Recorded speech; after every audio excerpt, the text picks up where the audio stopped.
हाँ? धन्यवाद अध्यक्ष महोदय, सभापति महोदय।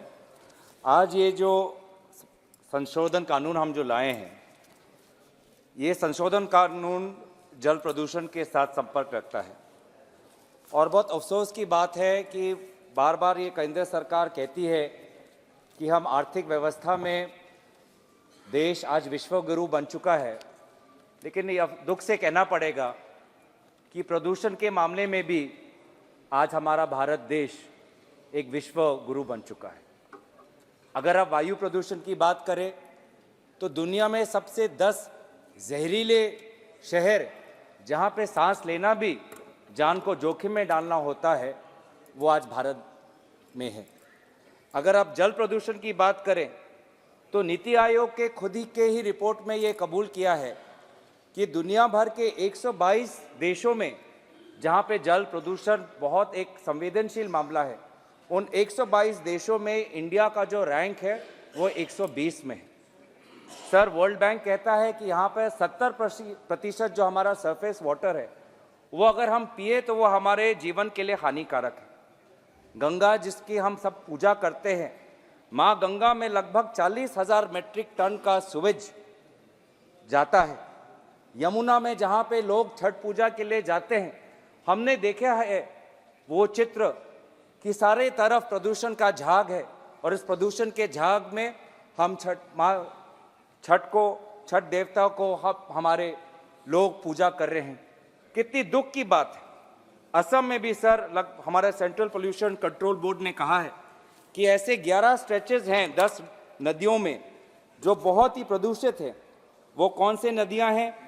भरालू, बेगा, भूरीडिंग, धौनसरी, खरसोंग, मोरा भराली।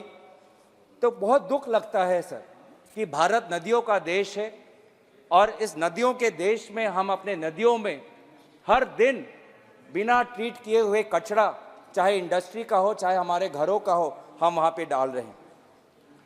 According to Boston Consulting Group, जितना ये कचरा जाता है नदियों में, लेक वाटर बॉडीज में, हमारा भारत देश खाली 13% कचरा को ही ट्रीट कर पाता है।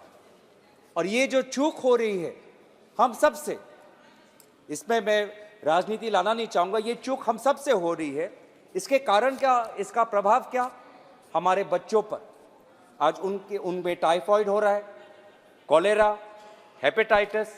हम खुद असम, पश्चिम बंगाल में देख रहे हैं कि आर्सेनिक को लेकर कितने सारे बीमारियां हैं। उत्तर प्रदेश में हमने देखा है कि लोगों को कार्सिनोजेनिक पानी, ऐसे पानी पी रहे हैं जिसमें कार्सिनोजेनिक सब्सटेंसेस पाए गए हैं और उन पे आज किडनी के आज समस्याओं के साथ बहुत उनको अपना मेडिकल का खर्चा देना पड़ रहा है। माँ गंगा में एक और मैं दुविधा से कहना चाहूँगा कि 2017 में रिपोर्ट के हिसाब से हमें बताया गया था कि 2017 में लगभग 21,000 MPNN पर 100 ml फीकल बैक्टीरिया मिला गया था। ये चंपानगर में है सर।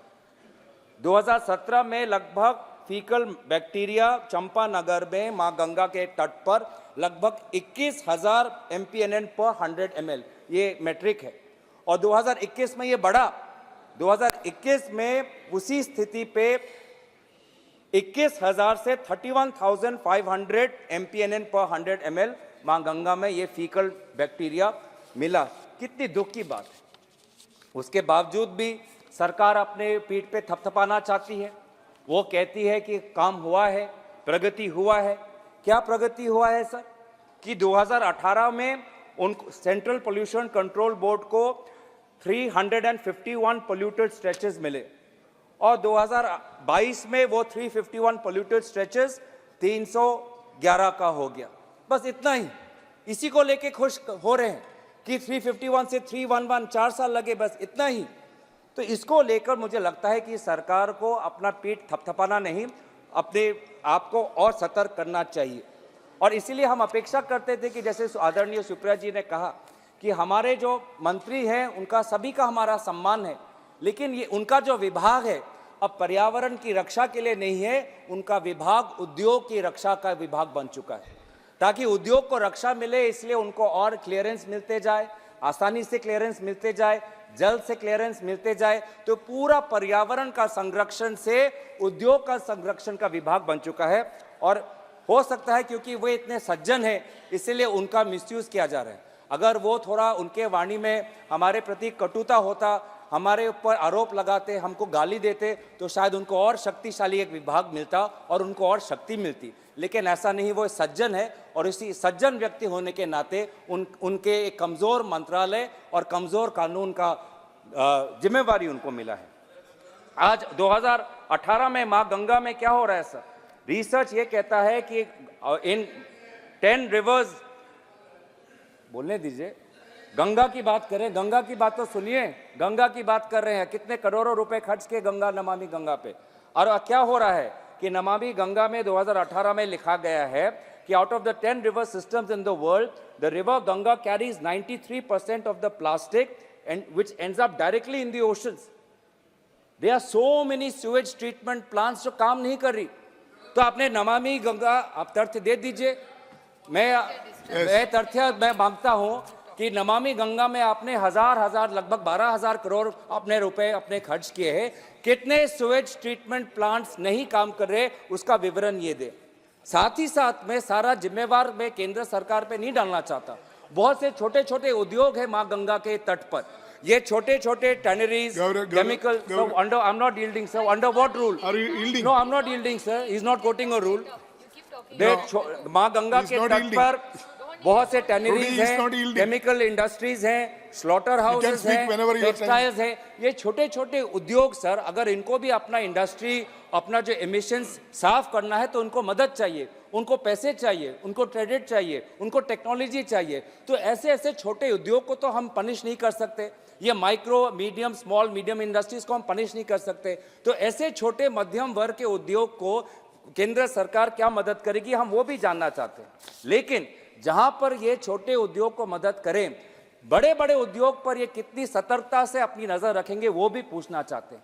आज कॉपर में बहुत पानी का इस्तेमाल होता है और बहुत इंडस्ट्री एमिशंस होते हैं। कॉपर का सर, दुनिया का सबसे बड़ा copper manufacturing plant Kutch copper limited आज कुछ ही महीने पहले उद्घाटन हुआ, जिसमें 1 मिलियन टन का कॉपर का प्रोडक्शन है। ऐसे कॉपर इंडस्ट्री जिसका मालिक वर्तमान सरकार के बहुत करीब है, उनका नाम नहीं लूंगा, सब समझ चुके हैं, सबसे करीबी जो उद्योगपति है उन्हीं का ये फैक्ट्री है। ऐसे कॉपर प्लांट पर ये केंद्र सरकार क्या निगरानी रखेगी, हम जानना चाहते हैं।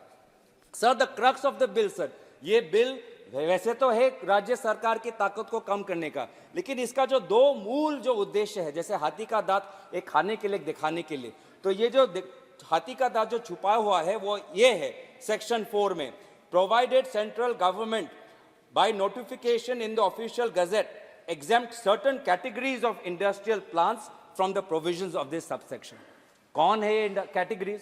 कोई विवरण नहीं, कब पता चलेगा इसका कोई पता नहीं। और दूसरा इसका ये है सेक्शन 5 में, that notwithstanding anything in the act, the central government in consultation with the central board may by notification in the official gazette issue guidelines on the matters relating to the grant, refusal or cancellation of consent by any state board.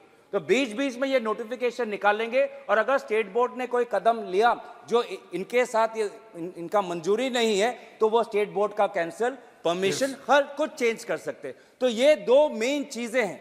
तो हम तो विवरण चाहेंगे, क्या rules हैं, क्या ये parliament law making body नहीं है? बार बार केंद्र सरकार ऐसे वेग कानून लाते हैं और पूरा rule making authority central government के किसी कर्मचारी को दे देते हैं या जॉइंट सेक्रेटरी को देते हैं और बीच बीच में गजट नोटिफिकेशन निकाल के जो पूरा इंडस्ट्री का रेगुलेशन आज बिल के द्वारा नहीं, गजट नोटिफिकेशन के द्वारा हो रहा है। तो हम यहाँ पे क्या है, हम यहाँ पे सिर्फ डिबेट करने के लिए है, हम तो कोई रूल नहीं बना रहे, हम कैटेगरीज नहीं लिस्ट कर रहे। तो बिल में और डिटेल लाइए, ये हमारी मांग है। List out the categories, what are those rules, why don't you put them in this bill, that is what we want. Sir, इसीलिए हम पूछना चाहते हैं कि इसमें स्टेट गवर्नमेंट का उल्लेख क्यों नहीं है? सेक्शन 4 और सेक्शन 5 में कहीं भी नहीं लिखा कि provided central government in consultation with state government. आप करिए, आपको एग्जाम्प्ट करना है करिए, आपको गजट नोटिफिकेशन निकालना है निकालिए, लेकिन स्टेट गवर्नमेंट के साथ कंसल्टेशन करके तो करिए। क्या स्टेट गवर्नमेंट सक्षम नहीं है कुछ इंडस्ट्री कैटेगरीज को एग्जाम्प्ट करने के लिए? क्या स्टेट गवर्नमेंट सक्षम नहीं है कि water which is a state subject उसके लिए ऑफिशियल गजट नोटिफिकेशन लाने के लिए? तो इस प्रकार के कानून क्यों कर रहे हैं? ये कानून आपको अगर वास्तविक में जल प्रदूषण के साथ अगर आपका संबंध होता तो आप सेंट्रल पोल्यूशन कंट्रोल बोर्ड और स्टेट पोल्यूशन कंट्रोल बोर्ड में जो वैकेंसीज हैं उसको भरते। अगर आप सचमुच में सतर्क होते तो central pollution control board, state pollution control board को और फंडिंग देते। अगर आप सचमुच सतर्क होते तो रिसर्च पे ध्यान देते, data, water pollution hotspots modelling जिसका उल्लेख सुप्रिया जी ने किया उस पर ध्यान देते।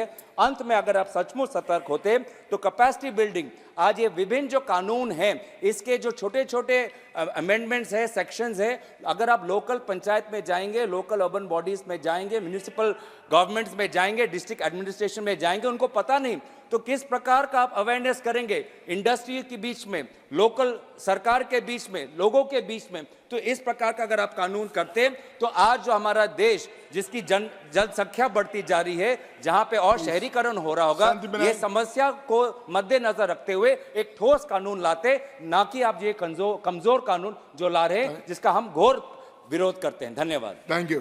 Honourable member Shri Ganesh Singh ji. Shri Ganesh Singh ji. Sir, these people unnecessarily ये भूल गए, sir। sir.